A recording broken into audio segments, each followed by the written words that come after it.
صرح الكاتب مروان قاووق سابقا بأن الجزء القادم سيشهد عودة حارة الضبع وشخصيات سابقة مثل أبو بدر وفوزية وسمعة وأبو الحكم، لكن مخرج الجزء القادم منال عمران رفض العمل بسبب أنه يحتوي على الكوميديا كعنصر أساسي وليس دراما.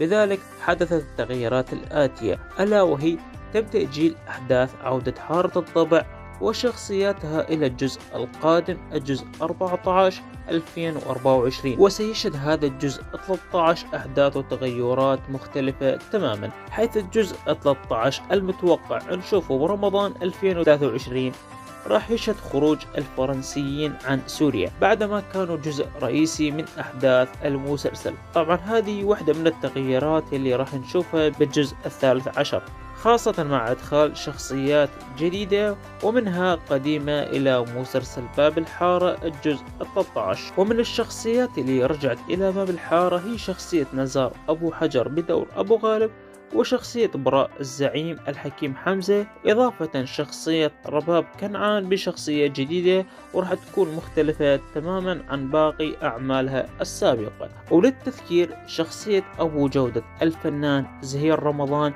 رحمه الله غير متواجد في الجزء 13 وسيقتل بداية الحلقة الأولى أو الثانية، وتستمر الأحداث والمشاكل بين شكري وأهالي حارة الضبع أو مع أهالي حارة الصالحية حتى إخراجهم من الحارة. وبخصوص قنوات العرض، فقنوات العرض هي معروفة مثل الأجزاء السابقة يلي انعرضت. باب الحارة ما راح يعرض على قنوات الMBC، أما المحطات اللي راح تنقل مسلسل باب الحارة هي قنوات سوريا دراما أو قناة الفلوجة أو غيرها من القنوات اللي عرضت باب الحارة سابقا الجزء 12 والجزء 11 والجزء العاشر. واحنا هنا نصل الى الختام. لو عجبك الفيديو اتمنى من حضرتك تدعمنا بلايك واشتراك بالقناة وزر التنبيهات حتى يصلكم كل شيء جديد على القناة.